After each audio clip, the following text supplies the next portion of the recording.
आके दर्शनिया।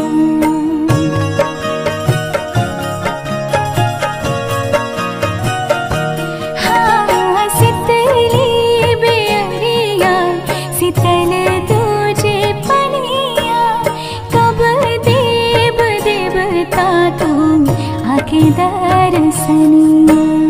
जोड़े जोड़े सुबाबा आदित्य देव घाटा बापे दीवा की चढ़ावे ले हो, जल बीच खड़ा हो दर्शन लाया सारा लगावे ले हो।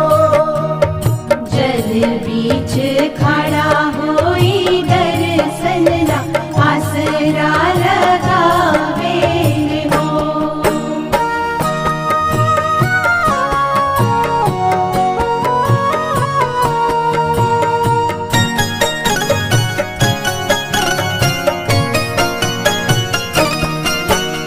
भूखली शरीरिया सजल सुभे मनवा, पुरुबे लागल बड़ुए सबके ध्यानवा।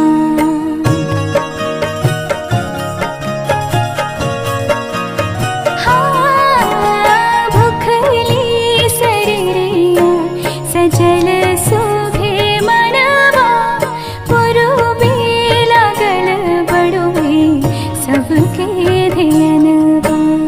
जोड़े जोड़े दौड़ाय दीनानाथ घाटा बापे दीवा की चढ़ावे ले हो, जल बीच खड़ा होई दर्शन लाया सारा लगावे ले हो। जल बीच खड़ा होई दर्शन ला आसरा लगावे हो।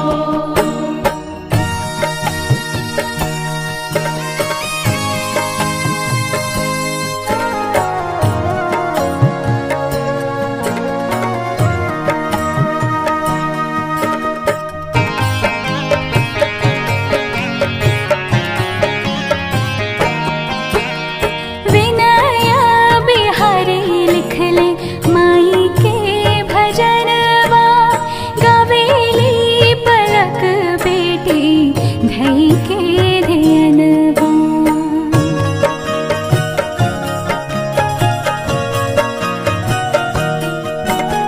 विनय बिहारी लिखले